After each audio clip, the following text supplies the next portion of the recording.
O ouro acada valores históricos. Esta semana superou os 4.000 dólares por onza, uns 130 euros por gramo. Pero por que sube tanto? Para comprendelo, falamos coa economista María Bastida. Pois con todas as crises socioeconómicas, a xeopolítica, as políticas que está levando a cabo Donald Trump, pois isto non invita a estabilidade. É dicir, incerteza. Con este escenario, multiplícase o interés por invertir en valores seguros. É o caso do ouro. Os cartos teñen moito medo, entón que se fai? Fuxen e van a un valor pois que é sólido, que non varía. E se os prezos soben no mercado cando todos queremos comprar o mesmo peixe, pasa o mesmo co ouro a nivel mundial. Pero quen pon o prezo? Un dos prezos máis respetados establecese nunha poxa diaria na que participan grandes bancos, pero existen máis mercados nos que se negocia a cada minuto. Igual que persoas especializadas na cotización de activos, de futuros, mercados de cereais, en mercados de petróleo, pois tamén hai persoas especializadas en mercados de divisas.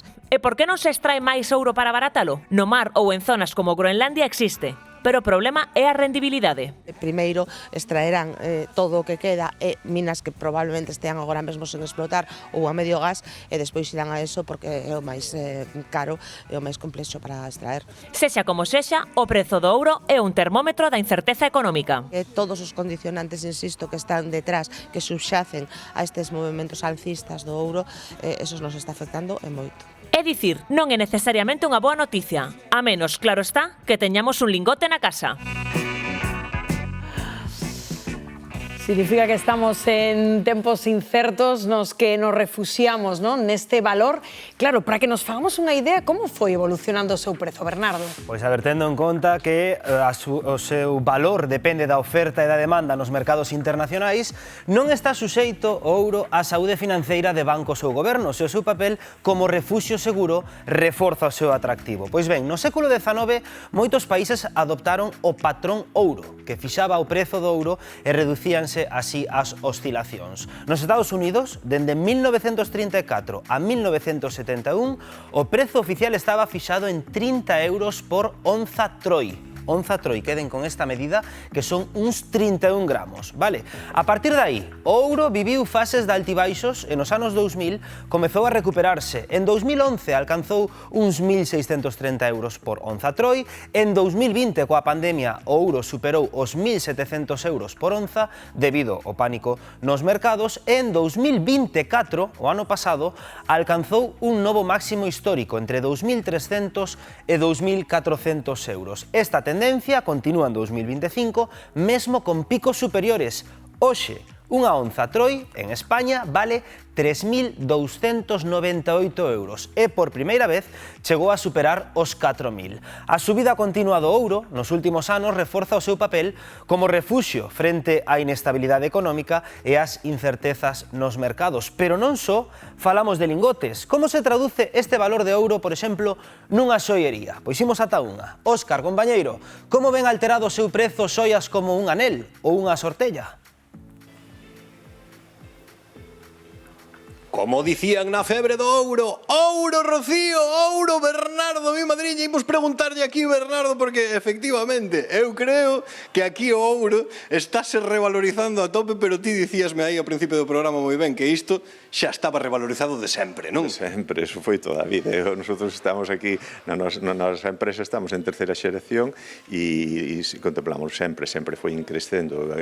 Lóxicamente, a xoiería aumenta a inversión e a revalorización a medio e largo plazo e entonces eso é o que está acontecendo. Tú tes a posibilidade de disfrutalo moitos anos e despois ao mesmo tempo des un incremento de valor do que tú mercache despois de disfrutalo tanto tempo, evidentemente. Xoiaría para todos os petos, porque aquí pode invertir calquera dependendo do que queira gastar, pero ti, por exemplo, tes na man un anel, ten aquí un anel, amigos, que está moi ben. Isto canto custaría, Óscar? Isto en torno, ahora mismo, saliría aproximadamente sobre os 8.000 euros ou algo así. 8.000 eurazos, entendo, porque leva moito ouro. Leva moito ouro e é determinante, evidentemente, e despois, aparte, hai unha serie de pedras preciosas en unha elaboración exquisita que fai que a xoia sea unha xoia excepcional e co tempo vai a seguir sendo, evidentemente, excepcional. Polo tanto, compras esta peza porque che gusta moito por 8.000 euros, pero que dentro dun tempo vai che costar moitísimo máis. O seja, que che pode dar ata beneficios. Como seguro. O primeiro beneficio vai ser o que podas disfrutala moitos anos. E o segundo beneficio é a revalorización que vai ter ao longo do tempo, non? Pero isto para que o saiba a xente que non só se teñen que comprar lingotes, que moitas veces tendo xoias xa tes aí un peto. Por suposto que sí, además tes esa ventaxa, o disfrute,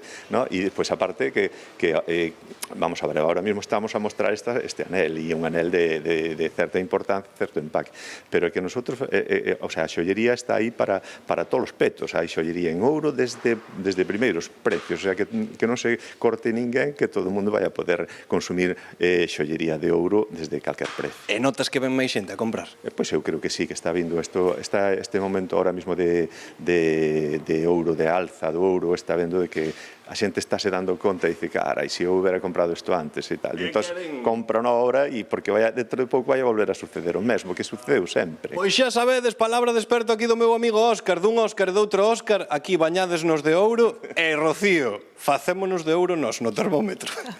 Pois, sen dúbida ningunha, hoxe poñeche unha alianza no dedo, saben vostedes, triplicouse o seu valor. Bueno, moi interesante, pareceume polo menos, José Manuel, como nos explicaban, como é ese proceso de poxa, ¿no? Que parece como tan tradicional para fixar algo tan importante como o valor do ouro, ¿no? Sí, bueno, primeiro que temos que decir é que alégrome de esa democratización das cousas boas tamén, como é o ouro, que parece ser que solo chega a maioría do público as cousas malas. Bueno, por neste caso, efectivamente, e sí, sorprende que ese prezo que se fixe 2 veces ao día, que señan unha serie de bancos os que teñen o privilexio tamén de marcar esos prezos, atendendo, entre outras cousas, as leis de oferta e demanda, a como os bancos centrais adquiren máis ou menos ouro tamén, dependendo do precio do dólar, ou baixar o dólar, adquírese con máis facilidade precisamente o ouro, que é un valor fixo, é un activo, digamos, seguro.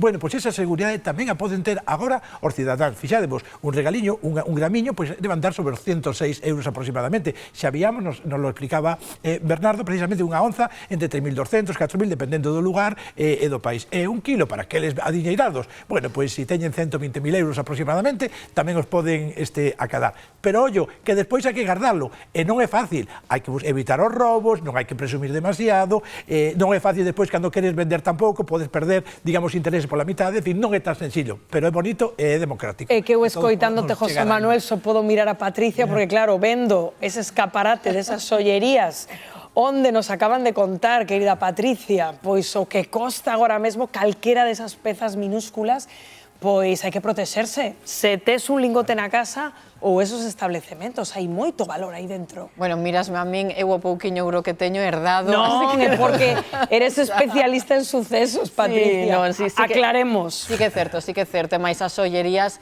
efectivamente estánse blindando porque o que teñen en xogo é moito. Eu falaba fai poucas semanas con xerentes de xollerías aquí en Santiago, de cadeas importantes, que comentaban que nos últimos meses tiveron que reetiquetar varias veces de madrugada en pezas que igual aumentaron o seu valor 500 euros, Rocío, claro, eso é unha barbaridade. Pero de un día para outro?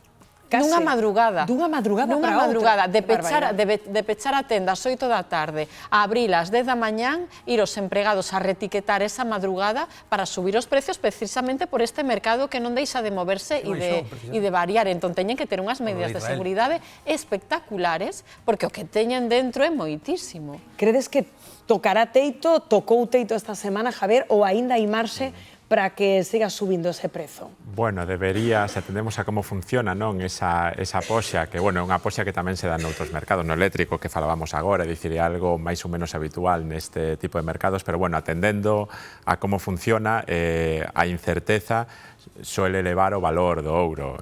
Se temos en conta que estás a executar xa o plan de paz en Gaza, o valor do ouro debería baixar un pouco esta semana, aínda que non estaría mal tampouco que teña ouro, porque xa vimos que de 30 euros de fai un século aos 4.000 de onte, ni tan mal. Non, sen dúbida, sen dúbida.